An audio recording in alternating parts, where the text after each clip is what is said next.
Have you ever stopped and wondered about something very simple? How is it that the universe produced a being that can look back at the universe and ask questions about it?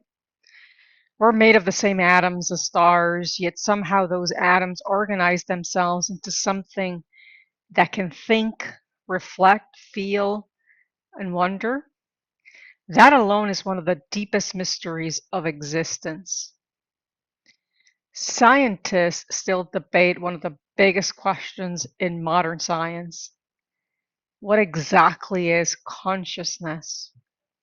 Is it something the brain produces, like electricity from a generator? Or is consciousness something more fundamental, something that exists throughout the fabric of reality itself? Some philosophers are now exploring the idea that consciousness may exist on a spectrum, meaning awareness might not be limited only to humans. I first encounter this idea not in a laboratory, but in the Amazon jungle during a traditional master plant dieta and through ceremonies. Something interesting happened. Your senses when you're in ceremony, they open up in a way that modern life rarely allows. You start to feel the forest differently. You feel the presence of trees, the movement of rivers, even the ancient stillness of large stones and waterfalls. Many indigenous traditions believe nature is not made of objects, it's made of relationships and living intelligence. And when you slow down enough, you begin to feel that. Now, you might be asking, what does any of this have to do with leadership? Well, the answer is everything. Because when people reconnect with the larger system, they are part of something that shifts inside of them.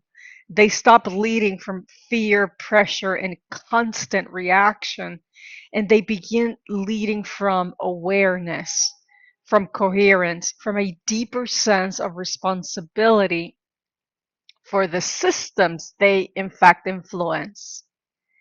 This is where the creation of Alchemy of a Leader, an 8-week leadership journey that begins with the inner work and then continues with an optional immersion in the Amazon jungle exist. It's not an escape, but it is a way to remember something essential, that we're not separate from the world we are trying to lead in. We are participants in it. And sometimes the most powerful leadership transformation begins not in a boardroom, not in but in silence, in nature, where awareness expands again. There's also something important we are beginning to see as a collective. The way we think shapes the systems we build, and the systems we build shape the world we live in.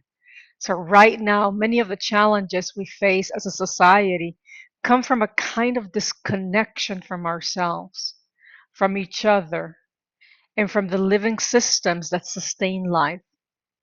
If consciousness is the universe becoming aware of itself through us, then awareness is not just personal, it is collective, which means part of our responsibility in this moment is to wake up inside the game of life that we are participating in, to become aware of how we think, how we lead, how we build organizations, and how our actions ripple into the larger system. Because the more conscious we become, the more capable we are of creating systems that support life instead of exhausting it. And that shift begins with individuals who are willing to pause, reflect, and reconnect with something deeper than the noise from modern life. Because the greatest mystery may not be the universe itself, the greatest mystery may be consciousness. And the moment we become aware of it, something in our lives begins to change. I certainly hope that you can be part of this movement of waking up and being part of the collective change that we so desperately need to see in the world.